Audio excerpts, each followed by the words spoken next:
Imagina esto, un amigo te invita a su iglesia. Todo parece normal, hablan de Dios, mencionan a Jesús y hasta leen la Biblia. Pero algo no encaja, sus enseñanzas suenan extrañas, diferentes a lo que siempre has escuchado. Podrías estar frente a una religión que parece cristiana, pero en realidad no lo es. Jesús nos advirtió en Mateo 7 y 15, guardaos de los falsos profetas, que vienen a vosotros con vestidos de ovejas, pero por dentro son lobos rapaces. Hoy exploraremos 5 religiones que usan lenguaje cristiano, pero que esconden doctrinas que se apartan de la verdad bíblica. ¿Cuántas de ellas conoces? La última te sorprenderá. Advertencia: algunas de estas religiones tienen millones de seguidores y pueden sonar convincente. Pero si su mensaje se aleja de la Biblia, ¿realmente siguen a Cristo? Prepárate, porque lo que descubrirás en este vídeo puede cambiar tu perspectiva para siempre. Mormones y la verdad que nadie te dice sobre su doctrina.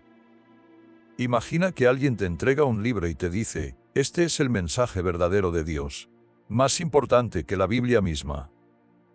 Ahora imagina que en ese libro se afirma que Dios fue un hombre mortal que vivió en otro planeta, que Jesús y Lucifer son hermanos, y que tú podrías convertirte en un Dios gobernando tu propio mundo. ¿Te suena familiar? En 1830, un hombre llamado Joseph Smith afirmó haber recibido una revelación divina que cambiaría la fe cristiana para siempre.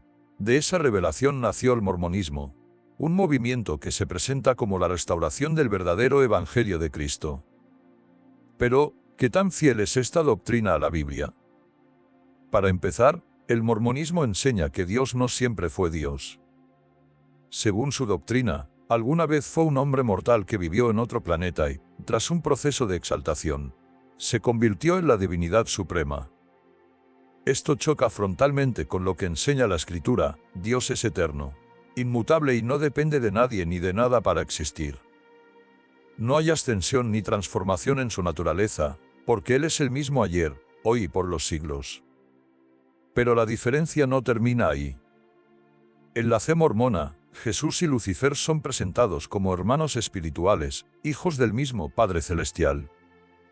Sin embargo, la Biblia es clara: Jesús es el Verbo eterno, el creador de todas las cosas, y Lucifer es una criatura caída que se rebeló contra Dios. No hay parentesco espiritual entre ellos, hay un creador y una creación. El fundamento del mormonismo no es solo la Biblia. Para sus seguidores, el Libro de Mormón tiene una autoridad incluso mayor. Sin embargo, la Escritura advierte con firmeza contra cualquier adición o modificación al mensaje revelado. Si alguno os predica un evangelio diferente del que habéis recibido, sea anatema. Gálatas 1, 8. Y aquí viene una de las enseñanzas más controversiales: el destino final del ser humano. En la doctrina mormona, los hombres pueden alcanzar la divinidad y gobernar sus propios mundos. Este concepto recuerda la rebelión de Lucifer, quien quiso ser como el Altísimo. Pero la Biblia es clara: antes de mí no fue formado Dios, ni lo será después de mí. Isaías 43, 10. Finalmente, la salvación en el mormonismo es una combinación de fe, buenas obras y rituales como el bautismo por los muertos. Pero la Biblia deja algo innegociable: porque por gracia sois salvos por medio de la fe, y esto no de vosotros, pues es don de Dios, no por obras, para que nadie se gloríe. Efesios 2, 8-9. Entonces, la pregunta es inevitable: ¿se puede llamar cristiano a un movimiento que redefine la naturaleza de Dios, la identidad de Cristo, la autoridad de la Biblia y el camino de la salvación? La verdad está en la Escritura. No en añadidos, no en reinterpretaciones. Solo en la palabra de Dios. Testigos de Jehová, la verdad que nadie te dice. Si alguien te dijera que Jesús no es Dios, que el infierno no existe y que solo 144,000 personas irán al cielo, ¿qué pensarías? Ahora imagina que estas ideas vienen de una versión de la Biblia modificada para ajustarse a esas creencias. ¿Es este el verdadero evangelio? A finales del siglo XIX, Charles Taze Russell fundó un movimiento que con el tiempo se conocería como los Testigos de Jehová. Se presentan como cristianos, usan la Biblia y aseguran seguir el camino correcto. Pero cuando se examinan sus doctrinas, surgen diferencias profundas con el cristianismo bíblico. Para empezar, su enseñanza se basa en una versión propia de la Biblia, la traducción del Nuevo Mundo. Esta versión ha sido modificada en puntos clave, especialmente en lo que respecta a la divinidad de Cristo. Donde la Biblia afirma que el Verbo era Dios, Juan 1:1, su traducción lo cambia para sugerir que Jesús es solo un Dios menor. Este detalle no es menor, sino una alteración fundamental del mensaje original. Y es que para los testigos de Jehová, Jesús no es Dios. En su doctrina, Él es el arcángel Miguel, una criatura poderosa pero no divina. Sin embargo, la Escritura es clara: en el principio era el Verbo, y el Verbo era con Dios, y el Verbo era Dios, Juan 1:1. Jesús no es un ángel, es Dios encarnado. Pero las diferencias no terminan ahí. Según su interpretación del libro de Apocalipsis, solo 144,000 personas serán parte del cielo, mientras que el resto de los fieles vivirán en un paraíso terrenal. Sin embargo, la Biblia nunca dice que la salvación esté limitada a un número exacto. Lo que se afirma con certeza es que todo aquel que cree en Él no se pierda, sino que tenga vida eterna. Juan 3:16. Otro punto clave es su rechazo a la cruz. Enseñan que Jesús no murió en una cruz, sino en un madero vertical. Sin embargo, los relatos históricos y arqueológicos confirman que la cruz era el método común de ejecución en tiempos de los romanos. Este cambio no es un simple detalle. Es una distorsión intencional que busca alejarse de la enseñanza cristiana tradicional. ¿Y qué hay del infierno? Para los testigos de Jehová, no es un lugar de tormento eterno, sino simplemente el cese de la existencia. Pero Jesús habló del infierno en términos claros: y estos irán al castigo eterno, y los justos a la vida eterna. Mateo 25:46. Si la vida eterna es real, el castigo eterno también lo es. Su evangelización es conocida en todo el mundo, van de casa en casa difundiendo su mensaje. Pero la evangelización bíblica se basa en presentar la verdad con amor, no en imponer una doctrina manipulada. Además, su estructura jerárquica centralizada da el poder a un cuerpo gobernante que dicta lo que deben creer sus seguidores. En contraste, la Biblia enseña que cada creyente tiene acceso directo a Dios a través de Jesucristo. Entonces, la pregunta es inevitable: ¿puede una doctrina que reescribe la Biblia, redefine a Jesús y altera la salvación, considerarse el verdadero evangelio? La verdad está en la palabra de Dios, y esa verdad no cambia con el tiempo ni con interpretaciones humanas. Iglesia Mon, un nuevo Mesías. ¿Qué pasaría si alguien afirmara que Jesús falló en su misión y que otro Mesías vino a completarla? ¿Aceptarías a un nuevo Salvador que dice haber corregido lo que Cristo no pudo hacer? En 1954, un hombre llamado San Mian Mon fundó un movimiento que sería conocido como la Iglesia de la Unificación. Se presenta como una corriente cristiana, pero sus enseñanzas se alejan radicalmente de la fe bíblica. Y no es para menos, su fundador se proclamó a sí mismo como el nuevo Mesías, asegurando que Jesús no había terminado su misión y que él venía a completarla. Pero, ¿en qué se basaba esta idea? Mon afirmaba haber recibido una revelación especial en la que Dios le encomendaba restaurar la humanidad. Según sus seguidores, él y su esposa eran los verdaderos padres que debían purificar el mundo del pecado. Sin embargo, la Biblia es clara al decir que Jesús es el único Salvador y que su sacrificio en la cruz fue completo y suficiente. Consumado es, Juan 7:30. Uno de los puntos más extraños de su doctrina es su interpretación del pecado original. Enseñaba que este no fue simplemente una cuestión de desobediencia, sino un pecado sexual que contaminó a toda la humanidad. Y aquí es donde entra su papel. Mon y su esposa supuestamente fueron enviados para purificar esa contaminación a través de bendiciones matrimoniales. Pero la Escritura deja en claro que el pecado de Adán y Eva fue la desobediencia y que la única solución es la redención mediante la sangre de Cristo. Lo más impactante es que Mon aseguraba que Jesús falló en su misión porque murió antes de casarse y tener descendencia. Según él, Cristo debía haber formado una familia perfecta para redimir a la humanidad, pero al ser crucificado, dejó su tarea incompleta. Esto ignora por completo el propósito de la cruz, pues la Biblia enseña que Jesús vino a dar su vida en rescate por muchos y que su sacrificio es el único camino para la salvación. Pero no solo sus doctrinas son preocupantes. La organización exige una lealtad absoluta de sus seguidores, promoviendo matrimonios arreglados en ceremonias masivas y exigiendo grandes sumas de dinero para recibir bendiciones espirituales. Jesús, en cambio, nos enseñó que su yugo es fácil y su carga ligera, que la salvación no se compra ni se obtiene por rituales humanos, sino por gracia. Mon también promovía la idea de que todas las religiones debían unificarse bajo un único principio divino con él como líder central. Pero Jesús dejó en claro que solo hay un camino al Padre: yo soy el camino, la verdad y la vida, nadie viene al Padre sino por mí. Juan 14, 6. Y como era de esperarse, detrás de todo este movimiento hay un largo historial de escándalos y manipulaciones financieras. La pregunta es inevitable: si este hombre realmente fue enviado por Dios, ¿por qué sus enseñanzas contradicen las Escrituras? ¿Por qué su legado está lleno de corrupción? La respuesta es simple. No hay otro Mesías. No hay otra verdad. No hay otra salvación. Jesús completó su obra y no necesita ser corregido. ¿Una nueva ciencia de Jesús? ¿Qué pasaría si te dijeran que el mundo físico es solo una ilusión y que el pecado, la enfermedad e incluso la muerte no existen?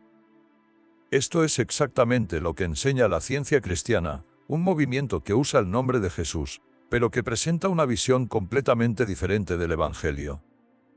En 1879, Mary Baker Eddy fundó un movimiento conocido como ciencia cristiana. A simple vista, suena como una rama del cristianismo, pero si miramos más de cerca, sus enseñanzas se alejan radicalmente de la fe bíblica. Uno de sus principios clave es que la realidad material no existe. Para sus seguidores, todo lo que vemos y experimentamos en el mundo físico es una ilusión, y la verdadera existencia es completamente espiritual. Sin embargo, la Biblia nos muestra un Dios que creó tanto el mundo espiritual como el material, y ambos son reales. En el principio creó Dios los cielos y la tierra. Génesis 1:1. Otro punto central de su doctrina es que la enfermedad no es real, sino una construcción mental. Según la ciencia cristiana, si una persona enferma, no necesita medicinas ni tratamientos, sino una correcta comprensión espiritual para sanar. Aunque la fe y la oración tienen poder, la Biblia nunca prohíbe el uso de la medicina. De hecho, el apóstol Pablo llamó a Lucas el médico amado, Colosenses 4:14, lo que indica que la medicina es una herramienta válida dentro de la providencia de Dios. Pero quizás lo más alarmante de este movimiento es su visión del pecado.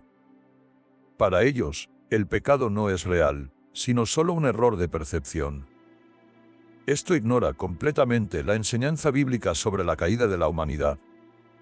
La Biblia dice claramente: por cuanto todos pecaron y están destituidos de la gloria de Dios, Romanos 3:23. Y si el pecado no fuera real, ¿para qué murió Jesús en la cruz? Como muchas sectas, la ciencia cristiana no considera la Biblia suficiente. Sus seguidores creen que el libro Ciencia y Salud con la llave de las Escrituras, escrito por Mary Baker Eddy, es esencial para comprender las Escrituras. Pero la palabra de Dios es clara cuando advierte contra añadir o modificar sus enseñanzas. Apocalipsis 22, 18-19. Además, niegan que Jesús sea Dios encarnado.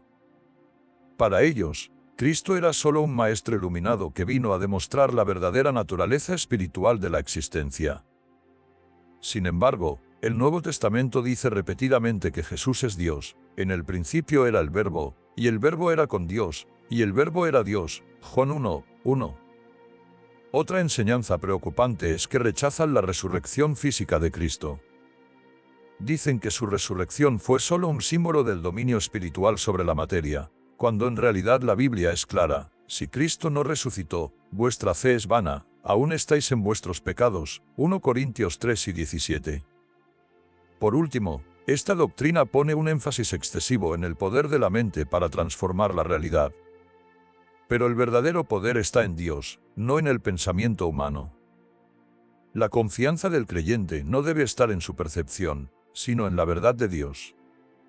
La pregunta es clara: ¿puede un movimiento negar la realidad del pecado, la enfermedad, la resurrección de Cristo y aún así llamarse cristiano? La verdad es que solo hay un camino, una verdad y una vida, y ese camino es Jesucristo. ¿Los adventistas están en lo correcto? ¿Es el sábado el verdadero día de adoración? ¿Es la marca de la bestia adorar en domingo? ¿Cristo está juzgando aún quién será salvo? Estas son algunas de las creencias que hacen que la Iglesia Adventista del Séptimo Día sea una de las denominaciones más debatidas dentro del cristianismo. La Iglesia Adventista del Séptimo Día surgió en el siglo XIX en el contexto del movimiento millerita, un grupo que esperaba el regreso inminente de Cristo. Cuando la predicción de 1844 falló, algunos seguidores reinterpretaron el evento y dieron origen al adventismo. Aunque esta iglesia es reconocida por su énfasis en la segunda venida de Cristo y la vida saludable, hay puntos de su doctrina que generan debate. Uno de los aspectos más controversiales es la autoridad que dan a Ellen G. White, a quien consideran una profetisa inspirada por Dios. Sus escritos son fundamentales para muchos adventistas, pero el cristianismo tradicional sostiene que la Biblia es la única fuente infalible de autoridad divina. Toda la Escritura es inspirada por Dios y útil para enseñar, para redarguir, para corregir, para instruir en justicia. 2 Timoteo 3 y 16.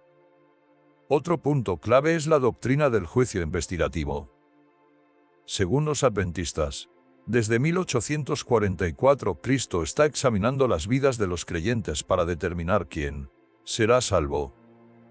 Sin embargo, la Biblia enseña que la salvación es por gracia y se recibe en el momento en que una persona cree en Jesús.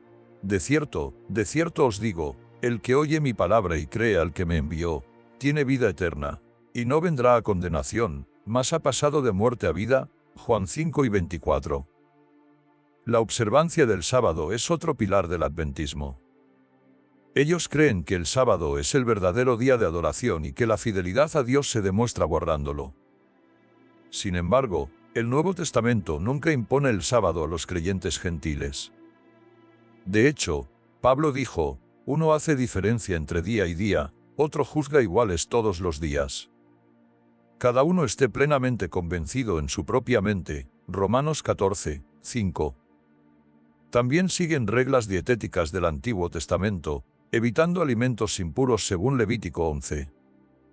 Sin embargo, en el Nuevo Testamento, Jesús declaró que nada que entre en el hombre le puede contaminar.